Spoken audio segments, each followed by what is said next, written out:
The Academy Award is the holy grail of acting, an aspiration for many who offer themselves up on the big screen.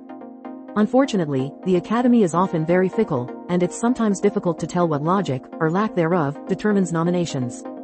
The institution's history is littered with performances that, despite being undeniably extraordinary, were overlooked by the Academy either during the nominating process or during the actual awards. It's thus worth looking at some notable examples of such performances to give them the appreciation they were denied by the Oscars themselves. The Academy has a bit of a bias against comedies, which may help to explain the lack of nominations for the extremely funny The Birdcage, starring Robin Williams and Nathan Lane as Armand and Albert, a gay couple who pretend to be straight when their son starts dating the daughter of a conservative senator. Lane is particularly sublime as Albert, whose flamboyance is only matched by his deep emotions. Lane's brilliance lies in his ability to embrace Albert's ridiculousness while showing how deeply he loves both Armand and their son and how hurt he is by their rejection of him. Moreover, his performance in Drag, in which he pretends to be the mother, is one of the funniest moments in 90s cinema. Ultimately, the film only earned one nomination, a truly grievous oversight: 20 child stars who had a career resurgence as adults.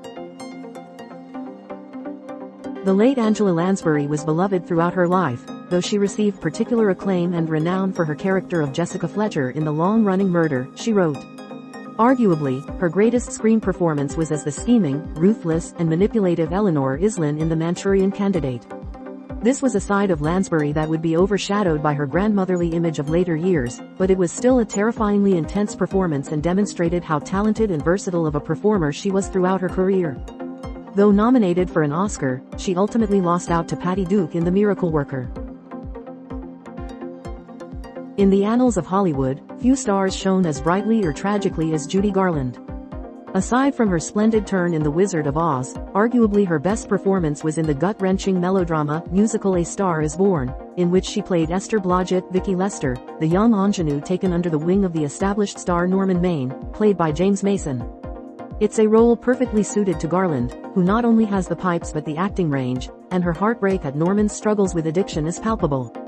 However, though Garland was nominated, the award for Best Actress went to Grace Kelly for The Country Girl. Which singers have the greatest voices in music history? Most audiences are probably familiar with Andrew Garfield thanks to his role as Spider-Man in the pair of Amazing Spider-Man movies. However, he has shown himself remarkably versatile and gives a particularly poignant and soulful performance in Tick, Tick, Boom, in which he plays Jonathan Larson, the writer of the original play on which the movie is based in the acclaimed Rent. There's a richness and depth to Garfield's performance, and it's clear he poured all of himself into the role. What's more, he showed that he was more than capable of carrying the musical numbers, and though he was nominated for an Oscar, he did not win. Singin' in the Rain is, in many ways, the paradigmatic Hollywood musical featuring an incandescent performance from Gene Kelly as Don Lockwood, a star of silent cinema who has to make the rocky transition to talkies. The film is a fascinating look at an industry grappling with epochal change, and Kelly, with his megawatt smile, his undeniable charisma, and his inimitable dancing ability, owns the whole film. In a bit of a stunner, he wasn't even nominated for Best Actor, even though his co-star, Gene Hagen, was, making his snub one of the most notorious in the history of the Academy. 25 iconic TV shows that were made into awful movies. With his debut feature film, Get Out, Jordan Peele showed that he is undoubtedly one of his generation's most visionary and daring filmmakers. At the center of the story is Daniel Kaluuya's Chris Washington, a young black man whose visit to his white girlfriend's house turns deadly when it's revealed they are secretly transplanting the brains of young African Americans into the bodies of white people. Kaluuya delivers a remarkable performance, one which allows the audience to feel with him as he realizes the terror of his situation.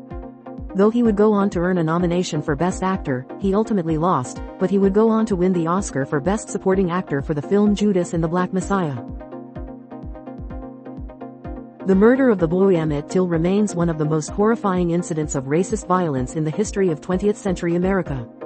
Though his murder is at the center of the wrenching film Till, it is Danielle Deadwyler's performance as his mother, Mamie, that provides much of its emotional energy. Deadwyler captures Mammy's agony at her son's brutal murder, even as she captures the real woman's steely and inextinguishable desire to see justice done despite all of the gears of justice in the Jim Crow South set against her. Unfortunately, Deadwyler wasn't even nominated, even though she surely deserved to be so. 20 TV shows that suddenly changed premises. Cate Blanchett has never met a role she couldn't sink her teeth into, and Carol, the title role in Todd Haynes' richly told adaptation of Susan Highsmith's novel The Price of Salt, is no exception. Blanchett's Carol Aird is beautiful, glamorous, and desirable, but there is also a world of hurt and submerged desire, particularly given that she is a woman who loves women living in the progressive era of the 1950s. It's one of Blanchett's most achingly human and exquisitely wrought performances, and she adeptly brings the original character to richly breathing life. She ultimately lost out on the award to Brie Larson for Room. Glenn Close is one of those actresses whose career has been marked by many great performances, and yet, despite her undeniable talent, she has not won an Oscar. Though many of her roles have earned her acclaim, one of her finest was in Dangerous Liaisons, where she plays the cunning, ruthless, and manipulative Marquise Isabelle de Merteuil. She perfectly captures the personality of a woman very much enmeshed in the poisonous politics of the French court, someone who knows how to pull the strings so that people do what she wants, even if she is, as it turns out, devastated by the eventual outcome of her actions. The 25 Worst Personal Creative Decisions in Hollywood History. Michael B. Jordan is widely and rightly regarded as one of the finest actors of his generation.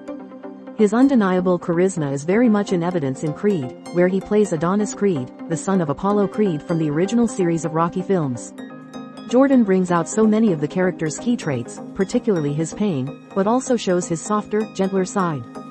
Unfortunately, the film was very nearly shut out of the Oscars, receiving only one nomination for Sylvester Stallone as Best Supporting Actor.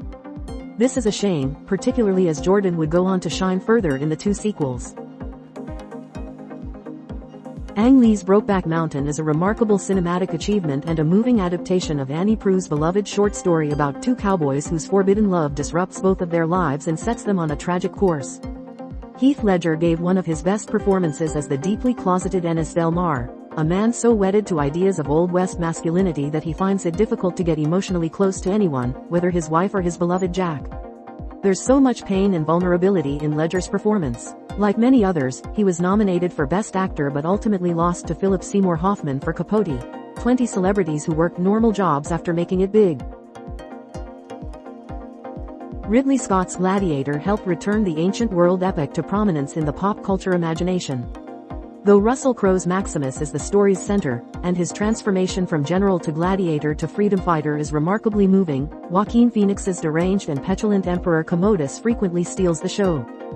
Phoenix is perfectly cast in the role, and he ably gives the viewer a villain it is quite easy to hate, someone whose desperate desire for his father's love and misplaced affection for his sister makes him as monstrous as politically corrupt.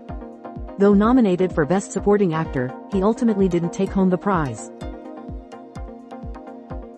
Peter Jackson's The Lord of the Rings, The Return of the King is tied with Ben-Hur and Titanic for the most Oscar wins, but, surprisingly, there were no actor wins or nominations.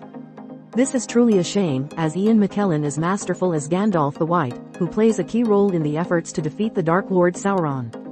McKellen has the potent ability to show Gandalf as incredibly strong yet unafraid to show a softer side, particularly to the Hobbit Pippin, and his interpretation of the character is arguably the definitive one. Unfortunately, the Academy overlooked his magnificent performance in one of their more grievous oversights. 20 celebrities you forgot appeared on Frasier. Bette Davis was unquestionably one of the greatest actresses of her generation.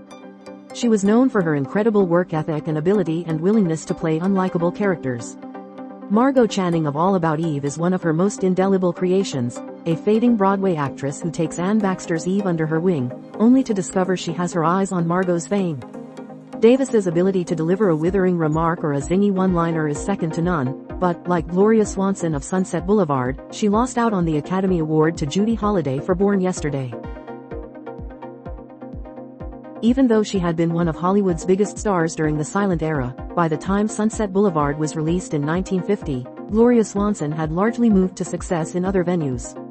Her role as Norma Desmond, the faded movie star who becomes enamored of William Holden's struggling screenwriter Joe Gillis, catapulted her back into the spotlight, and it's easy to see why. It's a magnificently tragic performance. Norma refuses to recognize her own obsolescence and is determined to reclaim her old fame, no matter the cost. Despite the accolades and the fact that she was nominated for Best Actress, she lost out to Judy Holliday for Born Yesterday. Old souls, singers who are 70 plus and still got it. Rosamund Pike has slowly built a reputation as a meticulous actress capable of portraying characters of steely determination and sometimes deeply questionable morals. This is particularly true in David Fincher's Gone Girl, in which she portrays Amy Elliott Dunn, a woman capable of monstrous deception. It was the role that really catapulted Pike into the popular consciousness, and her skills as an actress are on marked display. She makes her compelling and riveting, even as the audience is horrified at how manipulative and monstrous she really is. It's thus no wonder she was nominated for the Academy Award for Best Actress, even if she did not win. Denzel Washington is one of the most respected actors of his generation.